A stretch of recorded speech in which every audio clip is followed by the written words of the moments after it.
네, 안녕하세요. 대한법률 부동산 연구소 쿠폰하우스 쿠폰지기 최준입니다. 교수님, 안녕하세요. 예, 안녕하십니까. 교수님, 마스크 안 불편하십니까? 마스크요? 네. 네, 뭐 습관도 됐고 지금 면도를 안 해가지고. 면도를 안 하셨어. 예. 예. 자, 오늘 저희가 이제 이야기를 나눌 게 서울 이제 매스컴이나 뭐 뉴스에 보면 서울 집값들이 많이 떨어졌다. 그리고 세종시도 떨어졌다. 뭐 집값 떨어진 이야기가 있는데 요 전반적으로 이야기 한번 해볼 거면. 근데 떨어진 게 네. 올라간 상태에서 약간 떨어진 거지. 예. 우리가 이제 온도차를 얘기하면 삼복더위 때 예? 네. 37도, 38도 막 36도 되면 덥잖아요. 그렇죠. 근데 36도였다가 34도, 33도로 떨어졌다. 더워 안 더워요? 덥죠. 그 얘기 같아요, 지금. 네. 네. 뭐 그래서 서울시 그리고 이제 또 특히 세종시 그리고 뭐 이제 저희 지역 강릉에 있으니까 강원도고 그리고 이제 대구고 이렇게 해서 이제 집값이라든가 이런 걸 변동 사항을 조금 알아볼 건데 네. 요즘 여기 보면 서울에 이제 집값이 많이 올라서 네. 뭐 지금 어느 교수님이 이야기하기로는 2020년대 초반 가격으로 회귀할 수도 있겠다라고 이야기하는데 오른만큼 조금 떨어진 건데 아까 방금 말씀하신 것처럼 떨어져도 덥긴 마찬가지겠죠. 지금 연구원님께서 서울이나 대구나 세종시나 우리 강원도나 가격을 비교를 좀 해보자고 하는 것이 지금 수도권이나 세종시나 대구시가 좀 떨어졌으니까 그 도시별의 그 가격은 좀 어떻게 될 것인가 또는 지금 그 비교를 했을 때 과연 우리 강원도도 떨어질 것인가 그 다음에 또 인터넷이나 뉴스를 보면 세종시나 대구나 뭐 서울이 일부 좀 하락하기도 하고 보합하기도 하고 그 다음에 이제 국제적으로 어느 지역은 신고가를 또 치기도 하고 또 평균적으로 봐서는 좀 떨어지기도 하고 이런 테마들이 지금 흐르고 있으니까 좀 그런 걸 체크하고 점검 한번 해보자 그런 뜻에서 지금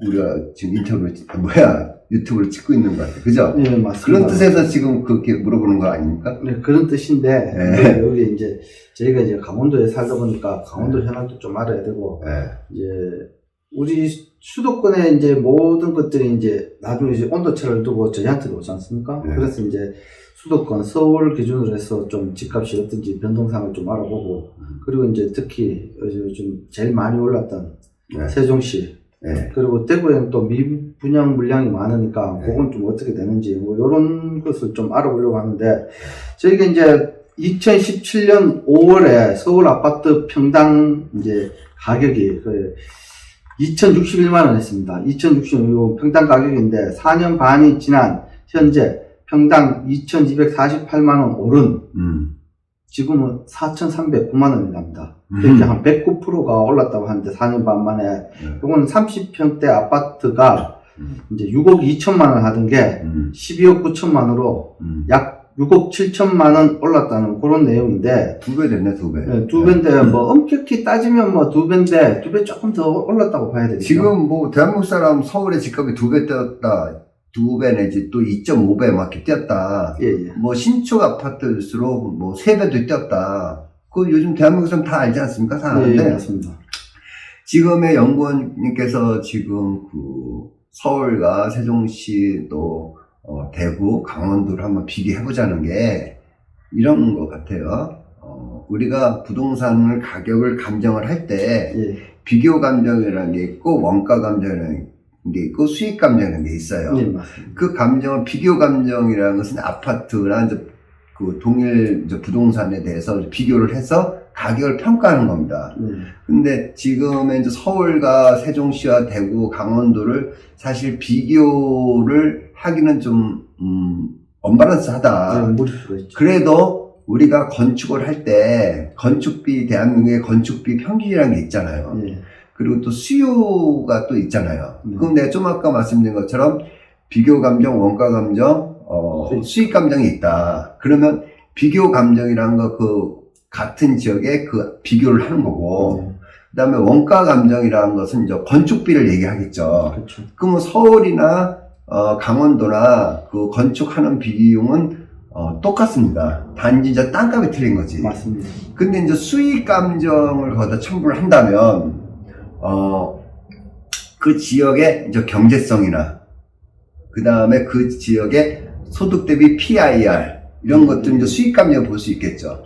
그러면 그런 것들을 우리가, 원가 감정, 수익 감정, 비교 감정을 다 통틀어서 큰 시각에서 부동산을 봐야 된다라고 하는 건데, 서울의 집값은 당연히 올라가는 것은 뭐냐면, 올라가고 비싼 것은 수익 감정 때문에 그렇다.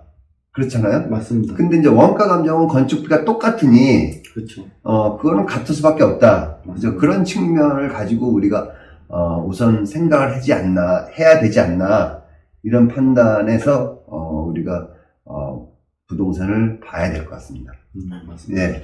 방금 교수님 말씀하셨던 것 같이 이제 수익 감정, 평가 감정, 그리고 원가 감정, 비교 감정. 비교 감정인데 서울 같은 경우에 뭐 물론 뭐 지방마다 뭐 운송비나 이런 차지 좀 약간의 그런 건 있겠지만 그래도 이제 뭐 집을 짓는데 세민 10%가 들어가면 서울에는 뭐 집을 짓는데 뭐 20%가 들어가는 거 아니지 않습니까? 똑같은 평당이지만. 그래서 지금 그 원가 감정으로 얘기한다면, 세종시도 우리가 이제 평방미터로 얘기해야 되는데, 이제 104평방미터 이런 걸 얘기한다면, 우리가 일반 아직도 뭐 평방미터로 얘기하면 뭐 약간 혼동을 하잖아. 예, 예. 그래서 이제 32평, 33평을 굳이 얘기한다면, 세종시도 분양을 할 때 2억 9천에서 3억 정도 분양을 했어요. 맞습니다. 처음에 할 때. 예?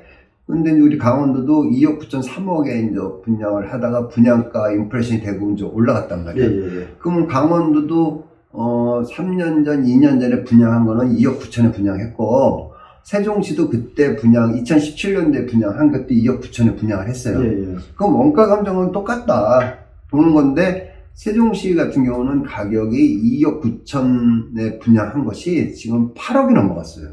8억 기본 이제 2억 9천에 분양하던 게 8억이 넘어가는 거 그럼 맞습니다. 거진 뭐 3배 가까이 됐잖아. 네, 맞습니다. 그래서 그런 측면들을 가지고 우리가 좀 생각해야 되고, 서울은 왜 그런 건가를 우리가 판단을 해보고요. 예. 그 다음에 이제 세종시는 왜 그런가 판단을 해봐야 되고, 또 대구시는 또 왜 그런 건가. 그런 것들을 보고, 그런 거를 비교나, 수익, 예? 그러니까 그 지역의 PIR, 이런 것들을 가지고 우리가 소득 대비 이제 부동산의 이제 매입 가격을 얘기하는 건데, 그런 것들을 보고 우리가 이제 좀 비교 내지 평가를 해야 되지 않나라고 생각합니다. 네. 세종시가 아파트가 이제 7년 4개월 전에 역대 최대 하락폭을 기록했다는데, 네. 이게 뭐 입주 물량도 많았고 뭐 그런 것 때문에 조금 일단 첫째는 물량이 좀 많았다고 봐야 되겠습니까? 세종시가. 그렇죠. 네, 세종시가 아파트 뭐 입주 물량이 좀 많다 보니까 뭐 수요와 공급 법칙에 의해서 공급이 많으니까 값이 조금 떨어졌다고 생각하는데, 세종시가 지금 뭐 정부 청사라든가 이제 대통령들 공약도 이제 그쪽으로 다 옮기겠다, 주요 기관들을 하는데, 그래도 지금 집값이 떨어지는 이유가 공급이 많다, 뭐 그렇게 생각하고 있는 것 같은데, 서울하고 세종시하고 이렇게 비교해 봤을 때 집값이 이제 서울도 이제 2배 이상 올랐고, 세종시도 이제 오름폭이 2배가 넘지 않습니까, 세종시가? 네. 네. 그런데 이제 앞으로 서울에는 이제 집값이 지금 뭐 언론에서 이야기하는 집값이 좀 떨어졌다고 이야기하는데, 거래량이 없는 거지, 거래량이 하나 나올 때마다 최고 호가를 경신하는 그런 지금 상황이, 신고가? 네, 신고가를 경신하는 그런 상황인데, 어떻게 생각하십니까? 지금 세종시나 서울에 봤을 때는 아파트 가격이 앞으로 향후 어떻게 될 것 같습니까? 서울 많이 올랐잖아요. 뭐 엄청 올랐죠. 네. 세종시는 더 올랐잖아요. 네, 더 올랐죠. 평균가를 우리가 신축 아파트, 구축 아파트 이렇게 나눠야 되는데, 서울의 이제 구축 아파트가 평균 가격이 6억대였다가 5억대였다가 지금 12억이 됐잖아요. 근데 이제 세종시는 뭐 구축이라고 하기가 좀 그렇죠. 왜냐면 계획된 도시라서, 맞습니다. 이제 새로 형성된 도시가 이제 얼마 안 됐잖아요.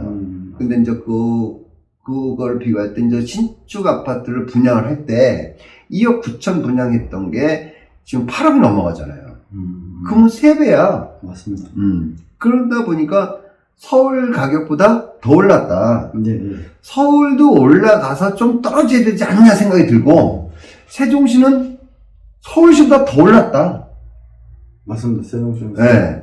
그러니까 다시 말하면 서울도 많이 올랐다. 2배 이상 더 올랐다. 예? 그래서 2배 조금 넘게 올라서 조금의 그 조정이 오지 않을까 그런 생각을 하는데, 세종시가 지금 올랐다 좀 떨어진 이유가, 아니 2배가 아니라 3배 가까이 올랐거든요. 그러니까 서울보다 더 올랐잖아. 그러니까 이게 가격이 올라가는 것도, 우리가 100m 달리기 하잖아요. 그럼 100m 꼬리 지점 지나가잖아. 네. 그러면 숨이 차잖아. 그러니까 좀 쉬어야 돼. 그 부동산도 확 달리다가 보면요, 좀 쉴 때가 있어요. 그래서 너무 달려서 좀 세종시는, 서울도 2배인데 세종시는 거의 3배 가까이 되니까 좀 쉴 때가 되지 않았냐, 이제 그런 판단이 되는 거죠, 뭐. 맞습니다. 이게 뭐 보면 뭐 불 꺼진 새 아파트 늘어난다고 하는데, 세종시가 5년 만에 미분양 적심으로 하는데, 이게 사람들이 이제 옥석가리라고 하죠. 뭐 좋은 집 그런 데만 입주를 하려고 그러고, 웬만한 집들은 미분양으로 지금 남아있는 그런 상황인 것 같은데, 그럼 대구 같은 경우에는 지금 대구가 미분양이 엄청 많습니다. 네, 제일 많아요. 네, 제일 많은데 근데 제일 많은데도 불구하고 미분양 관리 지역은 아니라는 거야, 또. 그게 맞습니다. 미분양 관리 지역은 아닌데, 처음에 이제 대구 동구 동구 쪽에 미분양이 좀 많았는데, 지금 중구, 수성구 쪽으로 점점 이제 확대되는 추세인데, 그나마 다행인 게, 동구나 뭐 이런 데는 미분양이 지난달에 조금 줄었다고 합니다. 물량이 좀 어느 정도 소화가 된 것 같은데, 그래도 아직 이제 미분양이 많은데, 교수님 지난번에 그 강의하실 때 미분양 지역에는 지금 들어가면 이제 현금이 잠기니까 좀 있다가 들어가도 현금 잠김 시간이 좀 줄다, 고 말씀하셨는데, 그 대구에 대해서 조금 이야기 좀 해주십시오. 저 대구는 6개 구가 이렇게 나눠져 있는데요. 수성구 같은 경우가 좀 떨어진다고 했잖아요. 근데 원래 사실 대구 전체로 봤을 때는 7월 달까지만 해도 미분양이 1000세대 정도 좀 초반이었어요. 그러다가 이제 8월, 9월 달에 이제 여름에 지나고 나서 그때 막 2000세대가 넘어간 거야. 넘어가고, 그러다가 그 2000세대를 계속 유지하다가 9월, 10월 달쯤 돼서 2000세대가 빠지고, 근데 1000세대 초반이 아니라 1000세대 후반으로 빠지기 시작했다. 맞습니다. 근데 이제 그게 동구에서 지금 수성구로 좀 옮겨가고 있다. 그래서 수성구도 이제 그러다 보니까 이제 수요와 공급의 원칙에서 조금 수요가 공급이 좀 늘어날 거다라는 측면에서 된 게 첫 번째고, 두 번째는 그 세종시처럼 가격이 한 3배, 4배 이렇게 뛰었거든요.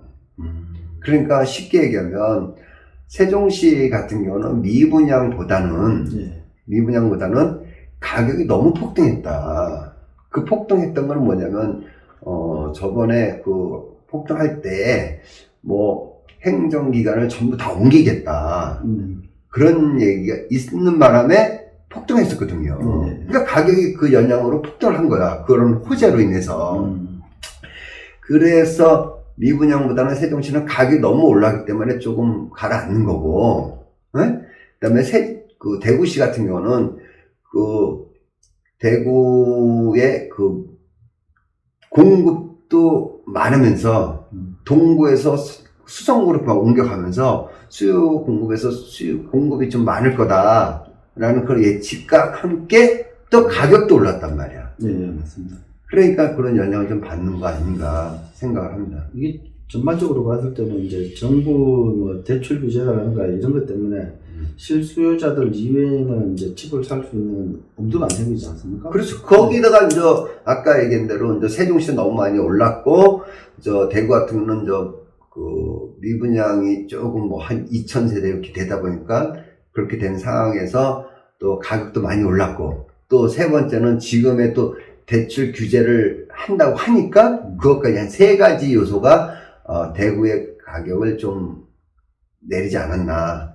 근데 신고가는 더 신고가 쳐요. 맞습니다. 나오는 것마다 이제 신고가를 치니까 매물이 없는 게 아니고 매물이 있는데 수요자들이 이제 실거주 목적 이외에는 집을 안 산다. 그리고 이제 입지가 좋은 쪽으로만 이제 똘똘한 한 채라고 하죠. 똘똘한 한 채로 갈아타게 하는 분들만 하는 거지.